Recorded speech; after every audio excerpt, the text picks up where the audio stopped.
सदानी दरबार तीर्थ रायपुर छत्तीसगढ़ की शान है। धार्मिक आस्था का राष्ट्रीय केंद्र है, जहाँ देश विदेश के श्रद्धालु आकर अपनी आध्यात्मिक शांति को प्राप्त करते हैं। हर साल यहाँ एक बड़ा ही अंतर्राष्ट्रीय स्तर का उत्सव होता है। सप्तम पीठाधीश सदगुरु संत राजाराम महाराज जी का वर्षीय उत्सव, जो इस वर्ष 21 से 24 मार्च 2025 को आयोजित होने जा रहा है, जिसमें देश भर से तो सिंधी समाज के श्रद्धालु आएंगे ही, पर विशेष रूप से सिंध पाकिस्तान से भी 300 हिंदू भक्तों का जत्था आ रहा है। सनातन संस्कृति को बढ़ाने के जितने भी शुभ मंगल कार्य हैं वे सब इस तीर्थ में किए जाएंगे। यज्ञ हवन ध्वजारोहण के साथ आगाज होता है। शिव पूजक संत सदाराम महाराज जिनका यह शिवलिंग है, दुखभंजन धुनी साहिब सिद्ध का, ये हमारे मंदिर का इस तीर्थ का गर्भगृह है। यहाँ पूर्व के 4 पीठाधीशों का विग्रह मूर्ति विराजमान है। उसके पश्चात 4 पूज्य गुरुदेवों का विग्रह बाहर स्थापित है। तो सप्तम पीठाधीश जो ज्ञानी गुणी दयावान दानी वृत्त परोपकार के सागर थे,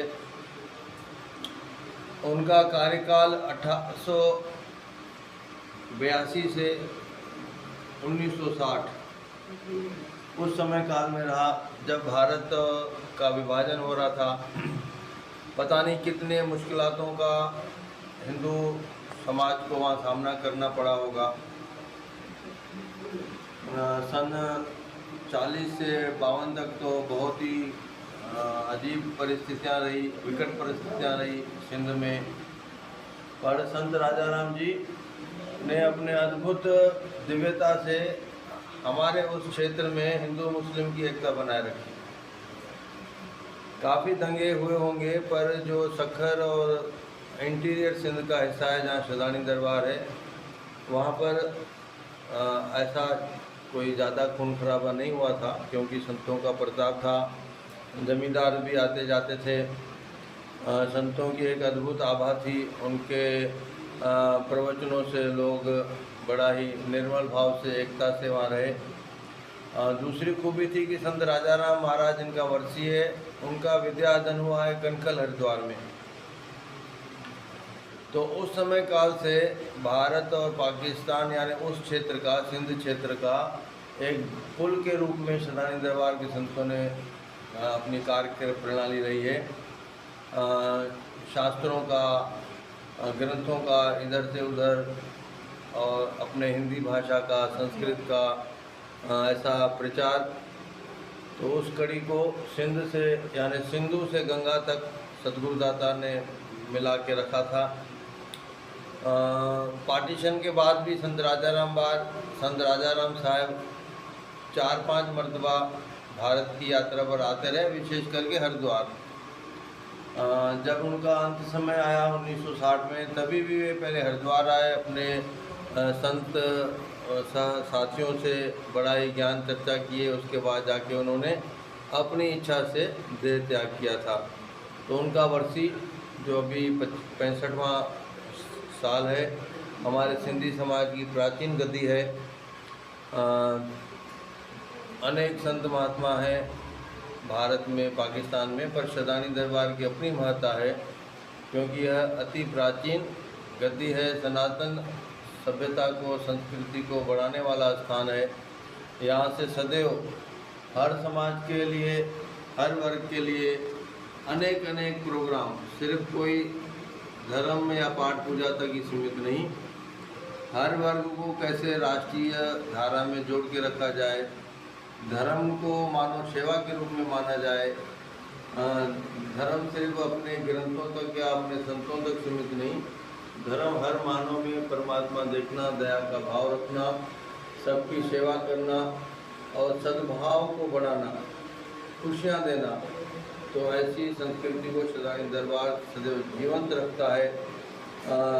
लगभग 38-40 वर्ष हो गए जत्थे को आते। यह राजनीतिक के स्तर पर भी, शासकीय स्तर पर भी एक सदानी दरबार की महत्ता है कि जहाँ लोगों को वीज़ा ही नहीं मिलता या एक दूसरे से द्वेष रखते हैं।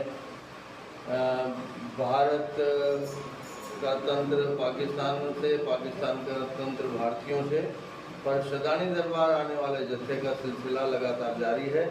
इसको हमको सद्भावना के रूप में, इंसानियत के रूप में लेकर और भी आपस में जुड़ना चाहिए।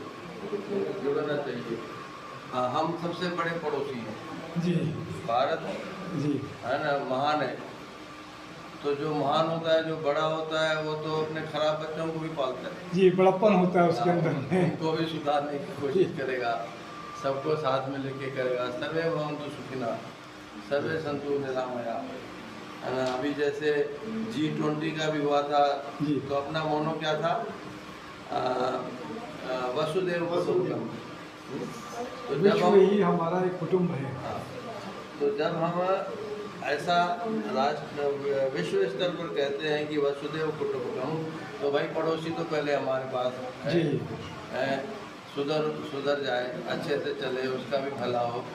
तो ऐसा प्रेम बांटता है सदानी दरबार। जय श्री राम। बहुत अच्छी बात है। तो 21, 22, 23 के सदानी दरबार रायपुर ही नहीं, छत्तीसगढ़ ही नहीं, पूरे विश्व का एक ऐसा धार्मिक स्थल है जहाँ पर आके आपको सुकून मिलेगा, शांति मिलेगी और सनातन धर्म की ध्वजा यहाँ पर हमेशा लहराती रहती है। तो 21, 22, 23, 24 के ये कार्यक्रम होने वाला है। सुबह से लेकर देर रात तक विभिन्न कार्यक्रम का आयोजन किया गया है। तो आप सब आइए, आपने समय दिया। जय जय सदा।